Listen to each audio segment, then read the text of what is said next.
ಎಲ್ಲರಿಗೂ ನಮಸ್ಕಾರ. My food and spirituality ಚಾನಲ್ಗೆ ಸ್ವಾಗತ ಸ್ನೇಹಿತರೆ. ನಾನಿವತ್ತು ನಿಮಗೂ ಸುಲಭವಾಗಿ ಬೇಸನ್ ಲಡ್ಡು ಯಾವ ಥರ ಮಾಡೋದು ಅಂತ ಹೇಳ್ಕೊಡ್ತೀನಿ. ಭಾಳ ಕಷ್ಟ ಏನಿಲ್ಲ, ಭಾಳ ಸರಳವಾಗಿ ನಾನು ಹೇಳ್ಕೊಡ್ತೀನಿ.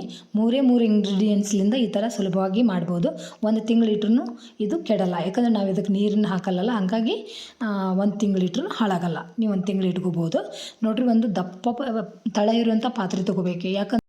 ಯಾಕಂದರೆ ಹಿಟ್ಟು ತಳ ಹಿಡಿಬಾರ್ದು. ಅದಕ್ಕೋಸ್ಕರ ನೀವು ಬೇಕಂದ್ರೆ ನಾನ್ ಸ್ಟಿಕ್ಕನ್ನು ಯೂಸ್ ಮಾಡ್ಕೋಬೋದು, ಆದರೆ ಸ್ಟೀಲ್ ಮಾತ್ರ ಯೂಸ್ ಮಾಡಬೇಡ್ರಿ, ಯಾಕಂದರೆ ಬೇಗ ಸೀದು ಹೋಗುತ್ತೆ ಹಿಟ್ಟು. ಅದಕ್ಕೋಸ್ಕರ ನಾನಿಲ್ಲಿ 1/4 kg ಅಂದ್ರೆ 1/4 kg ತುಪ್ಪ ತೊಗೊಳಕೊಂತೀನಿ. ಅರ್ಧ kg ಹಿಟ್ಟಿಗೆ 1/4 kg ತೊಗೊಳಕೊಂತೀನಿ. ಕರೆಕ್ಟ್ ಮೆಜರ್ಮೆಂಟ್ ನೋಡ್ಕೊರಿ. ಈಗ 1/4 kg ತುಪ್ಪಕ್ಕೆ ಅರ್ಧ kg ಹಿಟ್ಟು. ಈಗ ಕೆಲವೊಬ್ರು ಕೇಳ್ತಾರೆ, ನನಗೊಬ್ಬರು ಮನೆ ಕಮೆಂಟ್ ಮಾಡಿದರು, ನೀವು ಅಳತಿ kg ಬೇಸ್ನಾಗ ಹೇಳಿದ್ರೆ ನಮ್ಮ ಎಲ್ಲರ ಮನೆಗೂ ತೂಕ ಇರಲ್ಲ, ನಂಗೆ ಬೌಲ್ ಲೆಕ್ಕದಾಗ ಹೇಳ್ರಿ ಅಂತ ಯಾರೊಬ್ಬರು ಕಮೆಂಟ್ ಮಾಡಿದ್ರು ನಂಗೆ. ಅವ್ರಿಗೆ ಹೇಳ್ಬೇಕಂದ್ರೆ 1 ಕಪ್ ಹಿಟ್ಟಿಗೆ ಅರ್ಧ ಕಪ್ ತುಪ್ಪ ಸಾಕಾಗುತ್ತಾ? ಗೊತ್ತಾಯ್ತಾ? ಯಾರೇ ಕಮೆಂಟ್ ಮಾಡಿದ್ರಲ್ಲ ಅವ್ರು ನೋಡಿದರೆ ಈ ವಿಡಿಯೋನ 1 ಕಪ್ ಹಿಟ್ಟಿಗೆ ಅರ್ಧ ಕಪ್ ಅಷ್ಟೇ ತುಪ್ಪ ಹಾಕೋರಿ, ಓಕೆನಾ? ನಾನೀಗ 1/4 kg ತುಪ್ಪಕ್ಕೆ ಅರ್ಧ kg ಬೇಸನ್ ಹಿಟ್ಟು ತೊಗೊಳ್ಕೊತೀನಿ. ಹಿಟ್ಟು ಫುಲ್ ಫೈನ್ ಇರಲಿ, ಹಳಕಳಕ್ಕಿದ್ರೆ ಲಡ್ಡುನೂ ಹಳಕಳಕ್ಕೆ ಬರುತ್ತೆ ಬಾಯಾಗ. ಹಾಗಾಗಿ ನಾನು ಹೀರಾ ಅಂತ ಬರುತ್ತೆ, ಇದು ಹಸೆಬೇಳೆ ಹಿಟ್ಟೊಳಗೆ ಬೇಸನ್ ಒಳಗೆ ಹೀರಾ ಅಂತ ಬರ್ತೈತಿ, ನಾನು ಅದನ್ನು ತೊಗೊಂಡಿನಿ. ಈಗ ಇದನ್ನೇನು ಮಾಡಬೇಕಪ್ಪ ಅಂದ್ರೆ, ಗ್ಯಾಸ್ ಸಣ್ಣ ಇಟ್ಕೋರಿ. ತುಪ್ಪ ಪಾತ್ರೆಗೆ ಹಾಕಿದ ನಂತರ, ತುಪ್ಪ ಕಾದ ನಂತರ ಗ್ಯಾಸ್ ಫುಲ್ ಸಣ್ಣ ಇರಬೇಕು. ಆಮೇಲೆ ಮೇನ್ ಏನಪ್ಪ ಅಂತಂದ್ರೆ, ಒಟ್ಟು ಕೈ ಬಿಡಲಾರ್ದಂಗೆ ಮಿಕ್ಸ್ ಮಾಡ್ಕೊತಾನೆ ಇರಬೇಕು. ಇಬ್ಬರಿದ್ರೆ ಒಳ್ಳೆಯದು. ಒಬ್ಬರು ಒಂದು 5 ನಿಮಿಷ ಕೈ ಆಡಿಸಿ ಮತ್ತೊಬ್ಬರು ಮಾಡ್ಬೋದು. ಇಲ್ಲಪ್ಪ ಒಬ್ಬರೇ ಅದೀವಿ ಅಂತಂದ್ರೆ ಏನು ಮಾಡಬೇಕಂದ್ರೆ, ಒಂದು 5 ನಿಮಿಷ ಗ್ಯಾಸ್ ಆಫ್ ಮಾಡಿಬಿಡೋದು ಒಳ್ಳೆಯದು. ನೋಡಿರಿ, ಈಗ ತುಪ್ಪ ಹಿಟ್ಟು ಮಿಕ್ಸ್ ಆಯ್ತು, ಇಷ್ಟು ಗಟ್ಟಿ ಕನ್ಸಿಸ್ಟೆನ್ಸಿ ಬಂದೈತಿ. ಇದು ಮಿನಿಮಮ್ ಏನಿಲ್ಲ ಅಂದ್ರೂ ಒಂದು ಅರ್ಧ ಗಂಟೆದವರೆಗೆ ಹಿಟ್ಟು ಕುದಿಬೇಕು. ತುಪ್ಪದಾಗ ಕುದ್ದು ಈಗ ಇಷ್ಟು ಗಟ್ಟಿ ಬಂದೈತಲ್ಲ, ಕುದ್ದು ಫುಲ್ ಸ್ಮೂತ್ ಆಗ್ತೈತಿ. ಈ ಥರ ಮಿಕ್ಸ್ ಮಾಡ್ಕೊತಾನೆ ಇರಬೇಕು, ತಳ ಹಿಡಿಬಾರ್ದು ಒಟ್ಟು. ನೋಡಿದ್ರಲ್ಲ, ಈಗ ನಾನು ದಪ್ಪ ಇರೋ ಪಾತ್ರೆ ಯಾಕೆ ತೊಗೊಂಡೇನೆ ಅಂದರೆ, ನಿಮ್ಗೆ ತಳ ತೋರಿಸ್ತೀನಿ. ನಾನು ಒಟ್ಟು ತಳ ಬಿಡಂಗೆ ಇಲ್ಲ, ಅದು ಹಿಡ್ಕೊಳ್ಳಲ್ಲ. ನಾನು ಆ ಥರ ಮಿಕ್ಸ್ ಮಾಡ್ಕೊತಾನೆ ಇರ್ತೀನಿ. ಈ ಥರ ತುಪ್ಪದಾಗ ಹಿಟ್ಟು ಕುದಿತಿರ್ಬೇಕು. ಕುದ್ದು ಫುಲ್ ಸ್ಮೆಲ್ ಬರಬೇಕು. ಯಾಕಂದರೆ ಇದು ಹಸಿಬೇಳೆ ಹಿಟ್ಟಾಗಿರೋದ್ರಿಂದ ಬಾಯೊಳಗೆ ಹಸಿ ವಾಸನೆ ಬರ್ತೈತಿ. ನೀವೇನಾರ ಜಲ್ದಿ ತೆಗೆದುಬಿಟ್ರಂದ್ರೆ, ಗೊತ್ತಾಗ್ಲಾರ್ದ ಸ್ಮೆಲ್ ಬರಾಕೊಂತೈತಿ ಅಂತ ಹೇಳಿ ಜಲ್ದಿ ತೆಗೆದುಬಿಟ್ರಂದ್ರೆ, ಹಸಿ ವಾಸನೆ ಬಂದ್ರೆ ಲಡ್ಡು ಕಟ್ಟಿದ ಮೇಲೆ ಏನೂ ಮಾಡೋಕ್ಕೆ ಬರೋಂಗಿಲ್ಲ. ಹಾಗಾಗಿ ನೀವು ಮೊದಲು ಕಂಪ್ಲೀಟ್ ಅದು ಕೆಂಪಾಗುವಂಗೆ ಹುರ್ಕೋರಿ. ನಾನು ಇದ್ರಾಗ ತೋರಿಸ್ತೀನಿ ನಿಮ್ಗೆ ಯಾವ ಥರ ಐತೆ ಅಂತ. ಈ ಕಲರ್ ನೋಡೋಕೊಂತೀರಲ್ಲ, ಇದು ಕಂಪ್ಲೀಟ್ ಆದಮೇಲೆ ಯಾವ ಕಲರ್ ಬರ್ತೈತೆ ತೋರಿಸ್ತೀನಿ. ನೋಡಿರಿ ಹೆಂಗೆ ಕುದಿತೈತೆ ಅಂತ. ಇದು ನೀರು ಏನೂ ಹಾಕಲ್ಲ, ಬರೀ ತುಪ್ಪದಾಗ ಹಿಟ್ಟು ಕುದೀತಿದ್ದಲ್ಲ. ಹಾಗಾಗಿ ನಿಮ್ಗೆ ತಿಂಗಳಾನ್ಗಟ್ಲೆ ಇಟ್ಕೊಂಡ್ರೂ ಕೆಡಂಗಿಲ್ಲ. ಈಗಂತೂ ಮಳೆಗಾಲಕ್ಕೆ ಸ್ನ್ಯಾಕ್ಸು ಸ್ವೀಟ್ಸು ತಿನ್ಬೇಕನ್ಸುತ್ತಲ್ಲ, ಈ ಥರ ಮಾಡಿಟ್ಕೋರಿ. ನೋಡಿದ್ರಲ್ಲ, ಈಗ ನೋಡಿರಿ ಕಲರ್ ಹೆಂಗೆ ಚೇಂಜ್ ಆತಂತ. ಇಷ್ಟು ಲಿಕ್ವಿಡ್ ಆಯ್ತು. ಆ್ಯಕ್ಚುಲಿ ಇದು ಸ್ವಲ್ಪ ಜಾಸ್ತಿನೇ ಲಿಕ್ವಿಡ್ ಆಗೈತಿ. ನಾನು ಮೆಜರ್ಮೆಂಟ್ ಮಾಡಿ ತೊಗೊಳ್ಳಾರ್ದು ತುಪ್ಪ ಸ್ವಲ್ಪ ಜಾಸ್ತಿನೇ ಹಾಕೀನಿ. ಬಟ್ ನಾನು ನಿಮಗೆ ಕರೆಕ್ಟ್ ಹೇಳೀನಿ ಮೆಜರ್ಮೆಂಟ್. ಯಾರು ನೋಡಾಕೊಂತೀರಿ, ನಾ ಏನು ಮೆಜರ್ಮೆಂಟ್ ಹೇಳೀನಿ ಅದನ್ನ ತೊಗೋರಿ.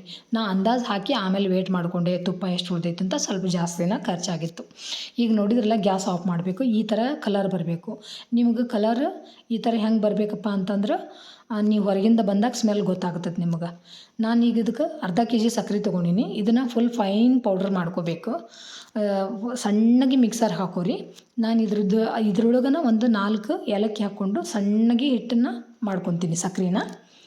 ಸ್ಮೆಲ್ಲು ನಮ್ಗೆ ಫ್ರೈ ಮಾಡೋರಿಗೆ ಸ್ಮೆಲ್ ಗೊತ್ತಾಗಲ್ಲ. ಅದಕ್ಕೆ ಏನು ಮಾಡ್ಬೇಕಂದ್ರೆ, ಹೊರಗೆ ಯಾರು ಒಬ್ಬರು ಬರ್ತಾರಲ್ಲ, ಅವ್ರಿಗೆ ಸ್ಮೆಲ್ ಘಮ ಬರಾಕೊಂತೈತೆ ಅಂತ ಕೇಳ್ರಿ, ಆವಾಗ ಗೊತ್ತಾಗತ್ತದ. ನೋಡಿರಿ, ನಾನು ಸಣ್ಣಗೆ ಹಾಕ್ಕೊಂಡೀನಿ, ಆದರೂ ಕೆಲವೊಂದು ಹಳಕುಳಿತು. ಅದಕ್ಕೆ ನಾನು ಏನು ಮಾಡೀನಿ, ಒಂದು ಅಗಲವಾದ ಪಾತ್ರೆ ತೊಗೊಂಡಿನಿ. ನಮ್ಮ ಕಡೆ ಇದು ಪರಾತ ಅಂತಾರೆ. ಇದ್ರೊಳಗೆ ನಾನು ಇದನ್ನು ಸಕ್ಕರೆನ ಸಾಣಿಗೆ ಹಿಡ್ಕೊಂಡ್ಬಿಡ್ತೀನಿ. ಯಾಕಂದ್ರೆ ಇದ್ರೊಳಗೆ ಏನಾರ ಸ್ವಲ್ಪ ಸಕ್ಕರೆ ಒಳಗೆ ಹಳಕು ಉಳ್ದಿದ್ರೆ, ಏನಾರು ಉಳ್ದಿದ್ರೂ ಮೇಲೆ ಬಂದುಬಿಡ್ತೈತಿ, ಲಡ್ಡುದೊಳಗೆ ಹೋಗಂಗಿಲ್ಲ. ಹಾಗಾಗಿ ನಾನು ಇದನ್ನು ಸಾಣಿಗೆ ಹಿಡ್ಕೊಂಡು, ಈಗ ನೋಡಿರಿ ಇದ್ರೊಳಗೆ ನಾನು ಅಷ್ಟು ಫೈನ್ ಹಾಕ್ಕೊಂಡ್ರೂ ಉಳ್ದೈತಲ್ಲ, ಇದನ್ನ ತೆಗೆದುಬಿಡ್ರಿ. ಗಂಟಾಗಲಿ ಸ್ವಲ್ಪ ಸಕ್ಕರೆ ಆಗಲಿ ಉಳಿದಿದ್ದನ್ನು ತೆಗೆದುಬಿಡ್ರಿ. ಈಗ ನಾವು ಫ್ರೈ ಮಾಡಿಟ್ಟಿದ್ದು ಬೇಸನ್ ರೆಡಿ ಐತಿ, ಆರೈತಲ್ಲ. ಈಗ ಇದನ್ನೇನು ಮಾಡ್ಬೇಕಂದ್ರೆ, ಹಿಟ್ಟಿನ ಜೊತೆ ಮಿಕ್ಸ್ ಮಾಡ್ಕೊಂಬಿಡ್ರಿ. ಕಲರ್ ನೋಡಿರಿ ಎಷ್ಟು ರಿಚ್ ಬಂದೈತಿ ಅಂತ. ಮೊದಲು ಎಷ್ಟು ಕಲರ್ ಇತ್ತು ನೀವು ಹಿಂದೆ ಹೋಗಿ ನೋಡ್ರಿ, ಬೇಕಾದ್ರೆ ಗೊತ್ತಾಗ್ತೈತಿ.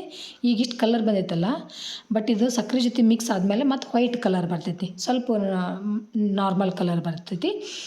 ನಾನು ಏನು ಮೆಜರ್ಮೆಂಟ್ ಮಾಡೀನಿ ಅದ್ರಾಗ ಮಾಡಿದರೆ ಲಡ್ಡು ಪರ್ಫೆಕ್ಟ್ ಬರ್ತಾವೆ. ಇದು ನನಗೆ ಜಾಸ್ತಿ ಆಗಿತ್ತು ತುಪ್ಪ. ಈಗ ಮಳೆಗಾಲ ಆದ್ದರಿಂದ ಸ್ವಲ್ಪ ಗಟ್ಟಿ ಆಗ್ತೈತೆ, ಆಮೇಲೆ ಲಡ್ಡು ಚಲೋ ಆಗ್ಯಾವು. ಬಟ್ ನಾ ಹೇಳಿದ ಮೆಜರ್ಮೆಂಟಿಗೆ ಕರೆಕ್ಟ್ ಮಾಡ್ಕೊರಿ, ಆಯಿತಾ? ಚೆಂದಾಗಿ ಹಿಟ್ಟು ಮತ್ತು ಸಕ್ಕರೆನ ಮಿಕ್ಸ್ ಮಾಡಿಕೊಂಡು ಚೆಂದಾಗಿ ನಾದ್ಕೊರಿ. ನೋಡಿರಿ, ನಾನು ನೋಡ್ಕೊಂಡ್ರಲ್ಲ, ಕಲರ್ ನೋಡ್ರಿ ಹೆಂಗೆ ಚೇಂಜ್ ಆಯ್ತು, ಫುಲ್ ಕಲರ್ ವೈಟ್ ಆಯ್ತು. ಯಾಕಂದರೆ ಸಕ್ಕರೆ ಬೆಳ್ಳಗಿರ್ತೈತಲ್ಲ, ಹಾಗಾಗಿ ನೋಡಿರಿ ಎಷ್ಟು ನೈಸ್ ಲಡ್ಡು ಬಂದವು. ಯಾರು ಫಸ್ಟ್ ಟೈಮ್ ಮಾಡಕ್ಕೆ ಪರ್ಫೆಕ್ಟ್ ಬರ್ತಾವೆ. ನಾ ಹೇಳಿದ ಮೆಜರ್ಮೆಂಟ್ ಮಾಡಿರಿ. ಗೊತ್ತಿದ್ದವ್ರು ಒಂದು ಸಾರಿ ಬೇಕಾದ್ರೆ ಈ ಮೆಜರ್ಮೆಂಟ್ನಾಗ ನೋಡಿರಿ. ಹಿಟ್ಟು ಹುರಿದು ಮಾತ್ರ ಭಾಳ ಅಂದ್ರೆ ಭಾಳ ಇಂಪಾರ್ಟೆಂಟ್. ಯಾಕಂದ್ರೆ ನೀವು ಸ್ಮೆಲ್ ಬರಕ್ಕೆ ಕುಂತೈತೆ ಅಂತ ಜಲ್ದಿ ಗ್ಯಾಸ್ ಆಫ್ ಮಾಡಿದ್ರೆ ಹೌದು, ಆಮೇಲೆ ಹಸಿ ವಾಸನೆ ಬರ್ತೈತಿ, ಲಡ್ಡು ಉಪಯೋಗಕ್ಕೆ ಬರಲ್ಲ. ಅದಕ್ಕೋಸ್ಕರ ಪ್ಲೀಸ್ ಚಂದ ಹುರ್ಕೋರಿ ಅಂತ ಹೇಳ್ತೀನಿ. ಒಂದು ಸಾರಿ ಟ್ರೈ ಮಾಡಿರಿ, ನನಗೆ ಕಮೆಂಟ್ ಮಾಡಿರಿ ಅಂತ ಹೇಳ್ತೀನಿ. Thanks for watching. ಎಲ್ಲರಿಗೂ ನಮಸ್ಕಾರ. ಮತ್ತೊಂದು ವೀಡಿಯೋದಾಗ ಸಿಗ್ತೀನಿ. Thank you so much.